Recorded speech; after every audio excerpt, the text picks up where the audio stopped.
All right, the cost optimization pillar of the well-architected framework.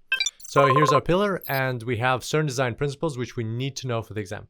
The first one is cloud financial management. So invest into some system or even person who will be looking out for your bills in the cloud and who'll be reviewing them and monitoring how much you're actually spending. So it could be a finance manager. It could even be the developers who are creating things in the cloud.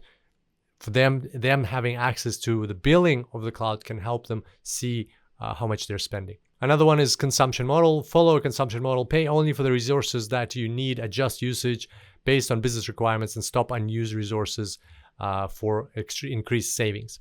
Measure efficiency, another design principle. And basically here it's all about assessing the business output and costs for gain. So basically, what's your return on investment that you're putting into the resources in the cloud? How much are you getting out of it? If you can measure that, that will be extremely helpful.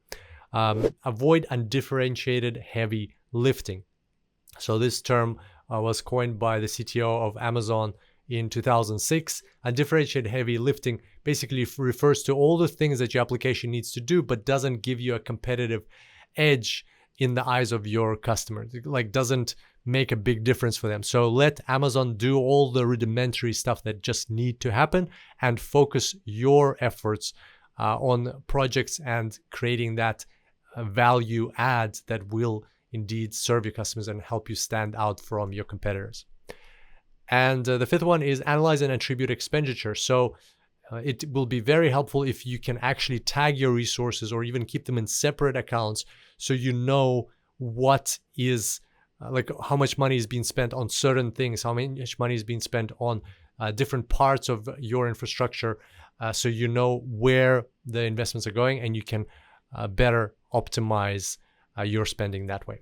So there we go. That's the cost optimization pillar of the AWS Well-Architected Framework, and those are the design principles we need to know for the exam. Here's a quick summary of what we discussed. I look forward to seeing you back here next time. Until then, enjoy the cloud.